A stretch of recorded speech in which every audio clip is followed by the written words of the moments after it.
పరోపకారి పాపన్న కథలు. తండ్రి ఆస్తి. పాపన్న భార్య గర్భవతిగా ఉంది. ఆమెను పురిటికి పుట్టింటి దగ్గర దిగబెట్టి పాపన్న తన గ్రామానికి వెళుతుండగా అతనికి ఒక పూరి గుడిసెలో నుంచి, ఓరి భగవంతుడా, నాకు దిక్కులేని చావు రాసిపెట్టావా అని ఎవరో ఆక్రోశించటం వినిపించింది. పాపన్న వెంటనే ఆ గుడిసెలోకి ప్రవేశించి చూశాడు. ఒక పండు ముసలి కుక్కి మంచంలో పడుకొని ఆరాటపడుతున్నాడు. బాబుగారు, ఏమిటి మీకు వచ్చిన బాధ అని పాపన్న వృద్ధుడిని అడిగాడు. ఎవరవో నాయనా, దేవుడల్లే వచ్చావు, నా కాలం తీరిపోయింది, కన్ను మూసేలోగా నా కొడుకును ఒక్కసారి చూడాలనుంది అన్నాడు వృద్ధుడు. మీ కొడుకు కాకపోతే నేనున్నాను, ఏం కావాలో చెప్పండి, మీకు అసలు జబ్బేమిటి అని పాపన్న అడిగాడు.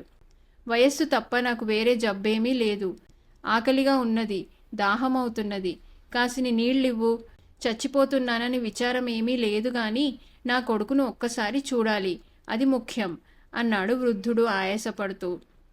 పాపన్న గుడిసె అంతా కలియ చూశాడు. ఎక్కడా చుక్క నీరు లేదు, తినటానికి మొదలే లేదు. అతను చప్పున గ్రామంలోకి వెళ్ళి 4 ఇళ్లలోనూ అడిగి వృద్ధుడికింత భోజనము కుండతో నీరు తెచ్చాడు. ఆ తిండి తిని నీరు తాగి వృద్ధుడు కొంచెం తేరుకున్నాడు. నాయనా, ఈ జన్మలో కాకపోతేనేం ఏ జన్మలోనో నాకు కొడుకువే అయి ఉంటావు, నా కొడుకును కూడా తీసుకువచ్చావా, నీకు జన్మజన్మలకు రుణపడి ఉంటాను. నా కొడుకు ఫలానా గ్రామంలో ఉన్నాడు, వాడి పేరు గౌతముడు, నేను ఈ గ్రామంలో ఉన్నానని, ఇంకో వారం 10 రోజుల కంటే బతకనని, చచ్చేలోగా వాణ్ణి ఒక్కసారి తప్పకుండా చూడాలని కోరుతున్నానని చెప్పి ఎలాగైనా తీసుకురావాలి అన్నాడు వృద్ధుడు. పాపన్న వృద్ధుడికి 2 రోజుల పాటు సరిపోయే తిండి నీరు ఏర్పాటు చేసి ఆయన చెప్పిన గ్రామానికి వెళ్ళాడు. అక్కడ అతనికి గౌతముడు దొరికాడు.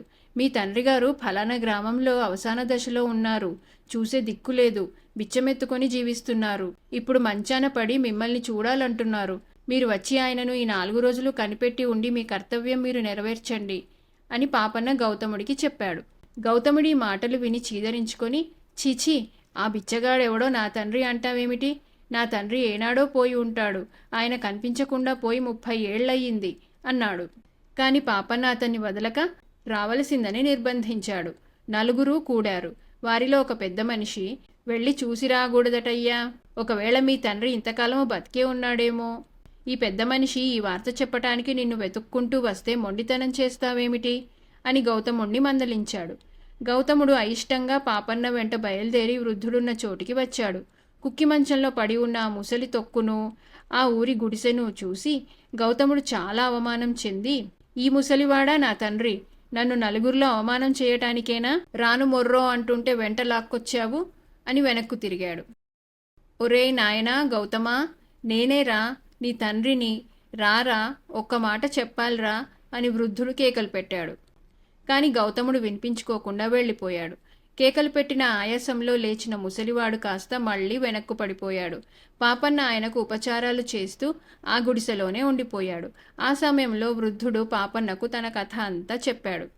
ఇప్పుడు నా కొడుకున్న గ్రామంలోనే నేను ఒకప్పుడు గౌరవంగా బతికినవాణ్ణి.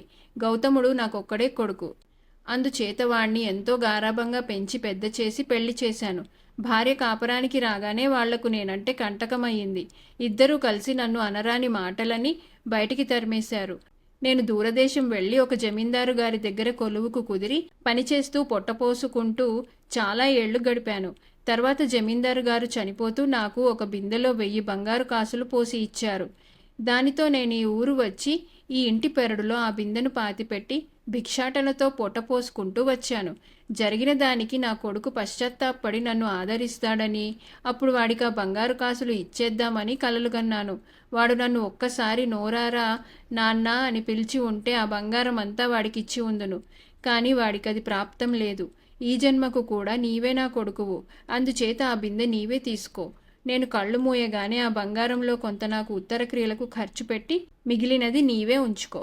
ఆయన చెప్పిన గుర్తులను బట్టి పాపన్న పెరట్లో తవ్వించి బిందె పైకి తీయించాడు. తర్వాత 2 రోజులకు వృద్ధుడు కన్నుమూశాడు. పాపన్న ఆయనకు శాస్త్రోక్తంగా ఉత్తర క్రియలు జరిపించాడు. ఈలోపుగా ఈ బంగారం వార్త అన్ని గ్రామాలకు కార్చిచ్చులా వ్యాపించింది. ఎవరో బిచ్చగాడు 1000 బంగారు కాసులు దాచి ఉంచి దారే పోయేవాడికి ఇచ్చేశాడన్న వార్త గౌతముడి దాకా వెళ్ళింది. అతను భార్యతో సహా బయలుదేరి వచ్చేసరికి పాపన్న 10వ రోజు సమారాధన చేస్తున్నాడు. చుట్టుపక్కల గ్రామాల నుంచి ఎందరో బ్రాహ్మణులు వచ్చి భోజనాలు చేశారు. ఒక్కొక్కరికి ఒక్కొక్క బంగారు కాసు తాంబూలంలో పెట్టి ఇస్తున్నాడు పాపన్న. పాపన్న గౌతముణ్ణి అతని భార్యను చూసి, మీరిప్పుడు వచ్చారా, ముందు భోజనం చేయండి అన్నాడు. భోజనం పెట్టించి వారికి తాంబూలాలు ఇచ్చాడు. గౌతముడు పాపన్నతో, నేను ఇక్కడ నుండి వెళ్ళిపోయిన తర్వాత ఆ ముసలివాడు నా తండ్రేనని రూఢిగా తెలిసింది. ఆయన బంగారు కాసుల బిందె ఏదో దాచాడట. ఏది? కొడుకును గనక అది నాకు చెందవలసి ఉంటుంది అన్నాడు.